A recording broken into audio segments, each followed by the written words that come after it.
Сіздер ме, құрметті көрермендер?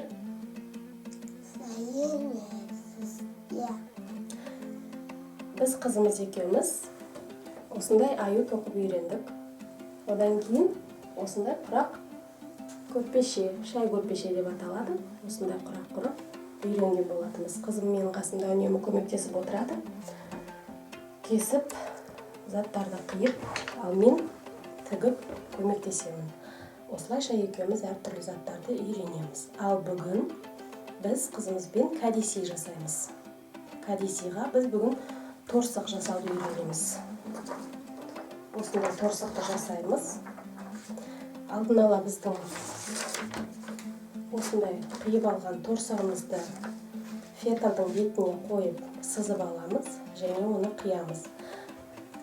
Және бұл фетр дегеніміз ол қызым. Ол қазіргі заманауи киіз.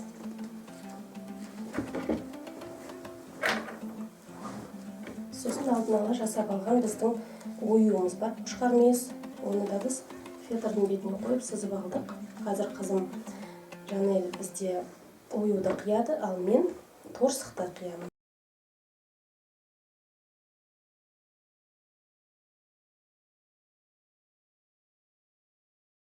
Бұл торсық дегеніміз қазақтың ұлттық ыдысына жатады.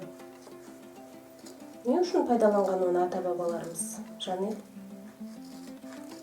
Су құйып ішу үшін. Дұрыс, су құйып ішу үшін. Алыс жолға жүрген кезде, атпен жолға шыққан ғой, алыс сапарға, сол кезде су құйып, өздерімен бірге алып жүрген.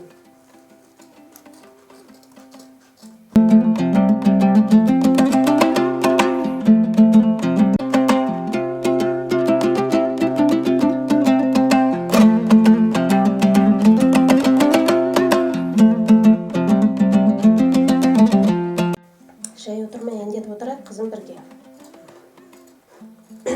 Таңертеңнен бір сұлу қыз Суға келеді. суға келеді. Суға келеді. Ат жетектен бір жас жігіт еріп келеді. Еріп келеді. Еріп келеді. Біздің екі жағы да дайын болды торсығымыздың, ал енді оны біз ыстық желіммен торсығымыздың сыртына оюымызды жабыстырып аламыз.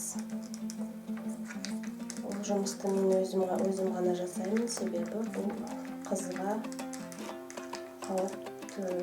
қауіпті болуы мүмкін.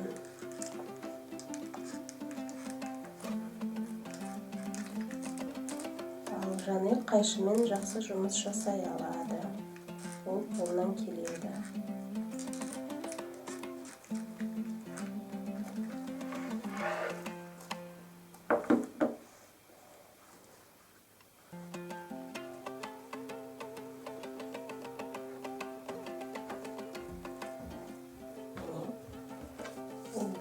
Жабыстырдым. Ал осындай ішіндегі қалып қойған жарамсыздар заттарды біз бұйымдарды алып, кішкене ұсақтап, сыртына біз енді екіншісін оюды Жанель қиып берді маған, мен оны жабыстыра қоямын. Содан кейін мен оны тігемін. Сен маған қарап, қалай ұқыпты жасау керек екенін үйреніп отыр.